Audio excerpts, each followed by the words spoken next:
It's Wednesday, November 12, 2014. Here are the headlines for today.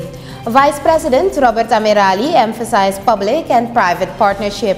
Caribbean Regional Conference Psychology commences.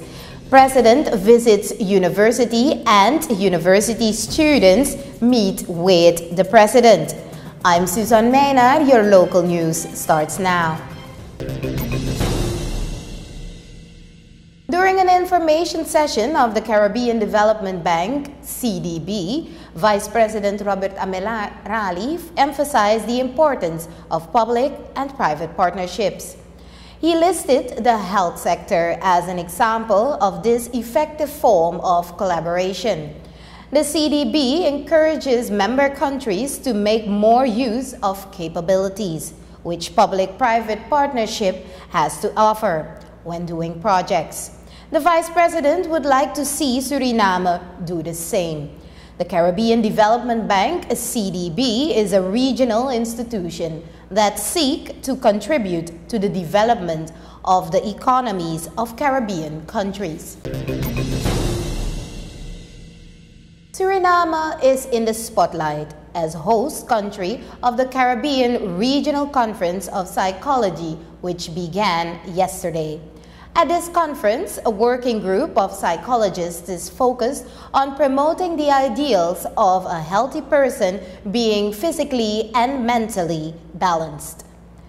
On day one of the conference, it was emphasized that being in a good mental state of mind can have positive health influence on the human physical condition.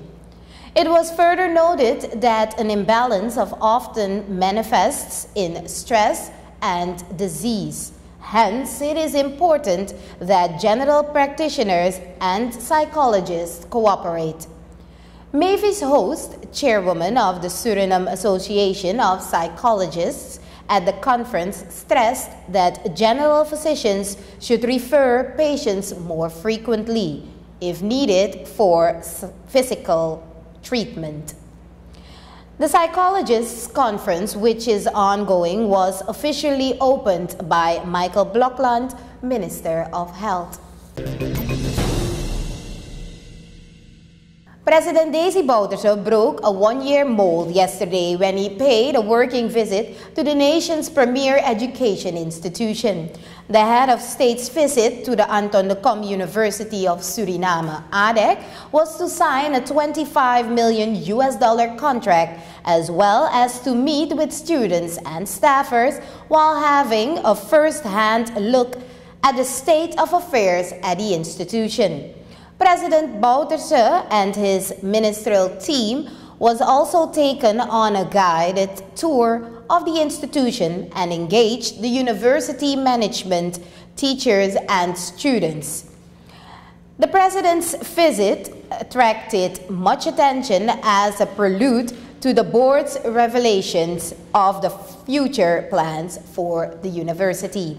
These included talk about the quality and accreditation of the various courses, the budget for the academic year 2014-2015, and the future plans of the board, which is now in its third year. The presentation of the board was followed by the president sharing government's intentions for the university. The president and his entourage, that included cabinet members, MPs, and ministers, were also taken on a guided tour of the universities. During the tour, the president was informed by the board about the ongoing construction work and the expansion of various buildings on campus.